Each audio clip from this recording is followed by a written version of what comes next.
You ask Tiger to solve. This deals with linear equations with one unknown. The final result is x equals -6. Let's solve it step by step. Simplify the expression. Group like terms. Combine like terms.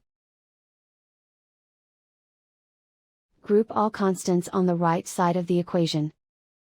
Add 4 to both sides. Simplify the arithmetic.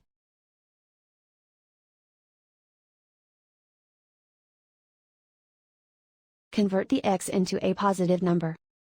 Multiply both sides by -1. Remove the ones.